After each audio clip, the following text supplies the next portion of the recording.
फैबाय जिखियानो जाया मानो आंनि Jharaphagla Creation YouTube चेनेलखौ नोंथाङा नायदों ना मालाबाफोर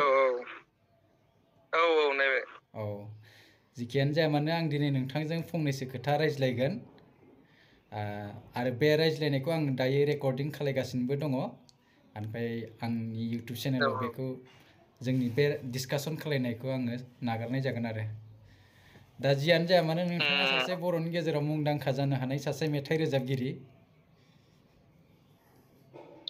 गोजोननाय थाबाय दा नोंथाङा जे बे हान्थु लोरोफो लोरोफो मेथाइखौ रोजाबदों बा रोजाबखांबाय दा बेनि सिगांबो नोंथाङा रोजाबदोंमोन नामा मेथाइ माबाफोर बेनि सिगां स्टुडिय'आव रोजाबदोंमोन नामा दालमिया सिमेन्ट खोनाफेरबायना खोनादो बेखौ आं खनदोंमोन ओमफ्राय प्रेक्टिकेल बिथाङा लिरदोंमोन दोंसेबाव मा होनना बुङो बेखौ मेथाइयानो गोसोआव फैनो नागिरा आंनाव साख्रि गैयाबाबो होननायबो ओंखारफाखादोंमोन बे बोसोराव बै जे दालमिया सिमेन्टजों लोगोसेनो दालमिया सिमेन्टआ सिगाङाव बे फार्स्ट ओंखारदों नेक्स्टआव ओइ बिसम्बि सासे एक्ट्रिसआ लादोंमोन दोंसे मेथाइ मेथाइया जाहैबाय गोसोआव फैयालै बे मेथाइखौ आं गोसोखांनानै फैयो दोंसे मोजांमोन मेथाइया बेबो मियादि फात्ता मोनसे ओंखारदोंमोन दालमिया सिमेन्टनि उनाव मियादि फात्ता हानि नामजारि बायदि नों आंनि नामजारि होननाय नोंसोर खोनायाखै खोमा मेथाइ होमबा बेजों माने नोंथाङा स्टुडिय'आव रोजाबनाया दोंथाम जाबाय ना बिनि बारा दालमिया सिमेन्टनि उनावहाय आं दोंसे माबाबावदोंमोन रोजाबबावदोंमोन गावदांदां होननाय बेखौ एलबाम बानायथ'वाखै एलबाम बानायथ'वाखै आरो बानायथ'वाखै आंनि इउटुब चेनेलावनो खोनानो मोनगोन बे मेथाइखौ गावदांदां दाज्रां होननाय ओमफ्राय नैबे थाबाय आरो दा हान्थु लोरोफो लोरोफो ओमफ्राय साख्रि गैयाबाबो बे फैबाय आरो ओमफ्राय दालमिया सिमेन्टनि उनावहाय मियादि फात्ताया ओंखारदोंमोन आरो 1 इयारनि उनाव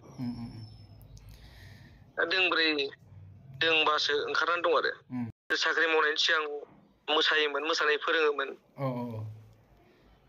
क'क्राझाराव सिगाङाव आङो चिराङाव फोरोंदों क'क्राझाराव फोरोंदों आरो ओमफ्राय बे क'क्राझाराव फोरोंबाय थानाय समावनो डान्स फोरोंबाय थानाय समावनो नैबे साख्रिया जानानै होदों आरो ओमफ्राय दा साख्रि मावबाय हिसाबै मोसानायथ' बारा टाइम मोनला बिनि थाखायनो माबा एसे कालसारजों नांथाबनानै थानो होननानै सानफ्रामबो हायाबाबो मेथाइ खनदों आरो आं फार्स्ट स्टार्टिं दालमिया सिमेन्ट खनदों बे आरो सिगां आं मोसानायसो फोरोंखायोमोन दाबो लोगोफ्रा फोरोंगासिनो दं क'क्राझारावनो फोरोङो दाबो आं नुदों नोंथांनि सर्ट भिडिअ'आव माने मोसानाय नुदों आरो नोंथांनि ओमफ्राय आं माने नुनानै आश्चर्य जादों माथो मोसानोबो रोंगौ होनना बिराद मोजां मोसादो बेखौ बे नोंनि हान्थु लोरोफो लोरोफो होननाय मेथाइखौनो नों मोसादोंमोन आरो बेखौ नुदों आङो माने आं बिनि सिगांबो माने नुवाखैमोन आरो नोंथांनि मोसानायनि मोनसे एलबाम बानायखांखाबाय आंनि चेनेलाव मोनगोन बे हायेन ब्रह्म क्रिएशनाव बेवहाय हाबना नायहैबा नुगोन आरो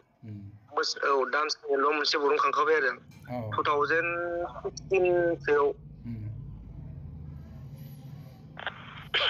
नोंथाङा ओरैनो बेसेसो बैसोनिफ्राय बेबायदि कालसाराव आगान होनाय आङो 2006 निफ्राय आगान होदों आरो 2006 निफ्रायनो जों मोसायोमोन गामि गामि मोसायोमोन ओमफ्राय बे उनावहाय जोङो गामि गामि मोसानानै बिदिनो बङाइगाव मोनसे ग्रुपजों ज' जानानै रेन्जार होननाय मोनसे ग्रुप जों दादोंमोन आरो दानानै बै समाव जों अलासामाव जोंल'मोन आरो खबा रिस्कि रेन्जार होननाय ग्रुपमोन बेवहाय हारसा बर' बांगाल नेपालि गासिबो दंजोबोमोन ओमफ्राय जों ओरैनिफ्राय बर'फोर साथाम दंमोन आरो बे ग्रुपआव ओमफ्राय जोङो बिदिनो मोसायोमोन जोङो गुवाहाटियाव माबा मोनसे दंमोन मा होनना बुङो बेखौ IIT आव मोनसे कम्पिटिसन जादों, अल इण्डिया डान्स कम्पिटिसन जादोंमोन। बेवहाय जोङो फार्स्ट सेकेन्ड मोननैखौ लानो हादों आरो। मोननै इभेन्टआव जों लानो हादों आरो बै समावहाय।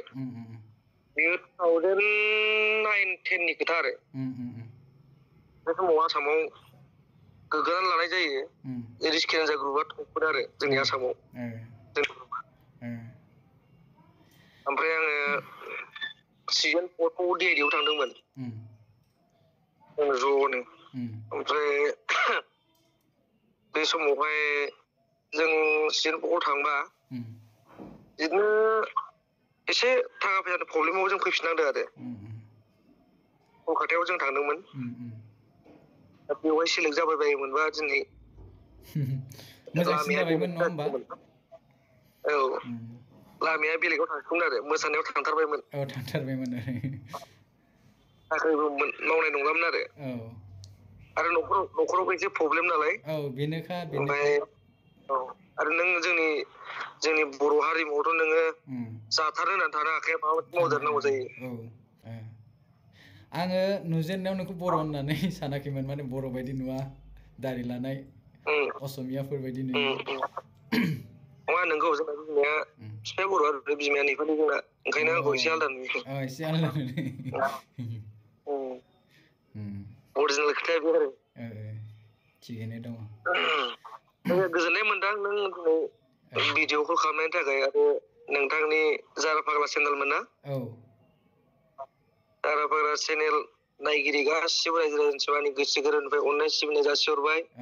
आरो बिथांनि चेनेलखौ हेल्प हो, हेफाजाब हो। बिदिनो मोजां मोजां भिडिअ लाबोबाय थागोन बिथाङा। शेयार खालामनानै हो, नोंसिनि अननायावसो।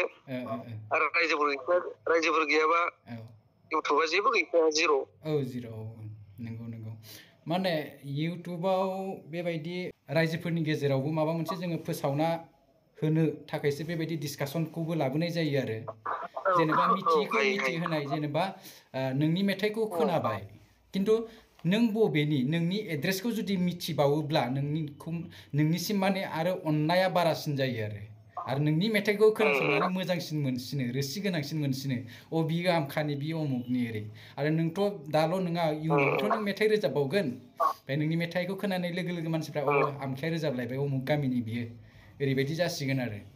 माने बेबायदि मिथिलायनायनि गेजेरजों माने सोमोन्दोआ, अनलायनाया, मोजां मोननाया बारा जायो आरो। आरो जोंनि बर' रायजो राजाफ्राबो माने बेखौ माबा खालामनांगौ, माने सासे सोरबा मोजां सिंगार जोंनि गेजेराव ओंखारदों, बा सोरबा सासे सिंगारल' नङा, जेनेबा मोसागिरि ओंखारदों, बा सोरबा सासे गेदेर राइटार ओंखारदों, दा बेनि सोमोन्दै मिथिना लानांगौआ जोंनि रायजोफोरनि मोनसे दायित्व आरो। गुदि बिजौ मिथिनायाबो मोनसे गियान आरजिनाय आरो। जेरै दायो नोंथांनि सोमोन्दै आं मिथिबाय, आंहा गियान मोनबाय, माने नोंथाङा उमुक ओरै होननानै ओरै फैदो, नङा होमबा? बेखिनिसिम आवगायबोनो हादों, बेखौ मिथिना मोनबाय, मोनसे एक्सपिरियेन्स मोनबाय। आं गोसोखाङो आरो, जों मोसाबा गोदो स्टेजनिफ्राय ओंखारहोयोमोन। गथ'फ्रा सोलोंगोन, बिदि बारला बुरला खालामनाङा स्टेजाव, गथ'फ्रा सोलोंगोन, आथिं आखाइ बायगोन, बिदि होनो आरो। खिन्थु दा बे बुस्थुआ दा आरो, दा जों अपेन सोलोंनो हाबाय। एक्सुवेलि मा जायो, गथ'फोरखौ बिदि कालसार लाइनाव सोयोबा आरोना, मोसानाय मुसुरनाय, दामनाय देनाय, फरायनायजों लोगोसे हरफायोबा मानसिखौ बिजि दोननांगौ आरो, गथ'फोरखौ बिजि दोननांगौ, होमबा माखासे गाज्रि लाइनाव थाङा आरो गथ'फ्रा। माने गथ'फोरखौ बिजि दोननांगौ आरो। फरायनायबा मोसानायाव हरा, मेथाइ खननायाव हरा, बिदि नङा आरो। खेला दुला गेलेनाय बेबायदियाव हरनांगौ आरो आंनिबा। आरो नोंखागौ खोथाया, गथ'फोरखौ बिजि दोननांगौ आरो। माने बै समावहाय दालमिया सिमेन्ट बानायनाय समावहाय एसे गन्डगल जादोंमोनलै जोंनि गेजेराव। नांलाय खमलाय मोननै पार्टिनि गेजेराव बिराद गन्डगल जादोंमोन। पार्टि मोननै मोनथाम ओंखारदोंमोन ना बे समावहाय, इलेक्सननि सिगां आरो। ओमफ्राय आं सानबाय, सानफ्रामबो नांलाय खमलाय, र' गान दोंसे बर'नोसै आं, एसे रंजाथोंसै होननानैसो बानायनाय जादों आरो मेथाइखौ। दा थाङै थुङै बयबो बिराद मोजां मोननांबाय। एसे माने गोसोआ एसे आलदायाव थाङो नालाय, फकासा। माबा मोनसे मेथाइफोर, भिडिअफोर, माबा मोनसे फिल्मफोर बानायोबा बयबो सानना बानाय जादों आरो। बिराद अनसायदों मानसिफ्रा, बिराद अनदों। थिग दं आरो नोंथाङा इयुनाव माने आरोबाव रोजाबनायनि माबाफोर थांखि दंबावो नामा? औ आं रोजाबगोन खिन्थु आं रोजाबबाबो बिदि सामफ्रामबो हाया आङो गोबावजों जेनेबा 6 मासजों 3 मासजों बिदि दोंसे बा बोथोराव दोंसे बरन नाजागोन आरो बेबायदि।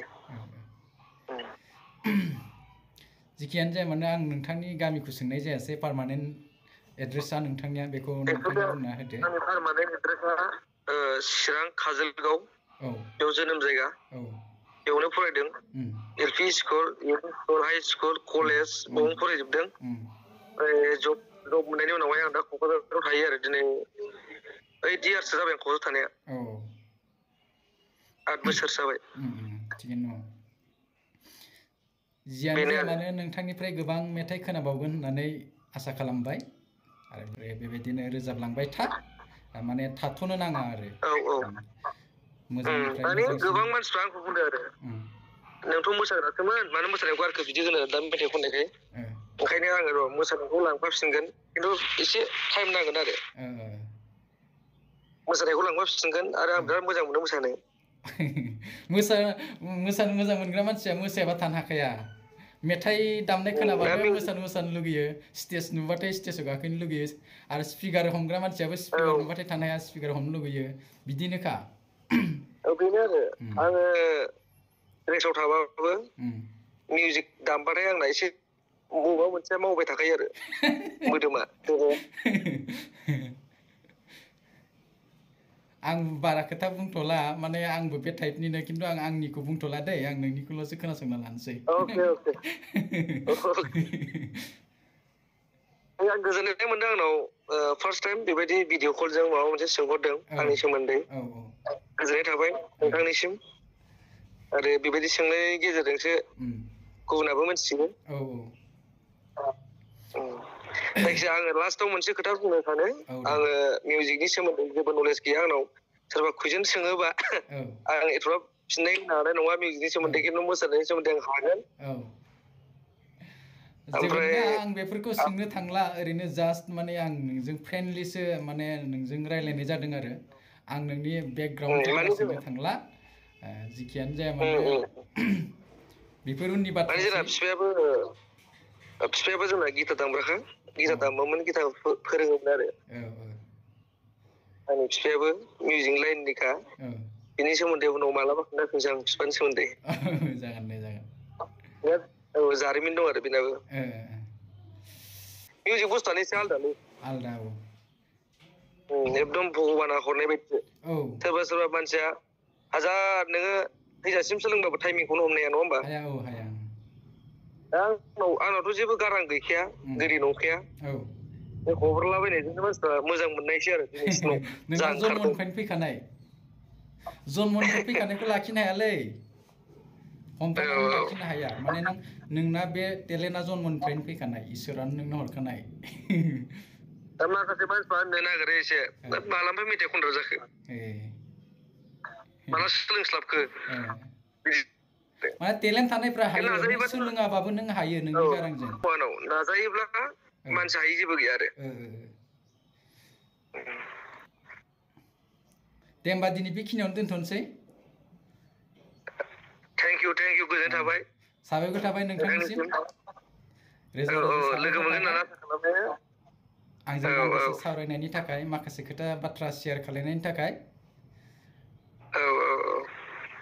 Thank you धन्यबादसै।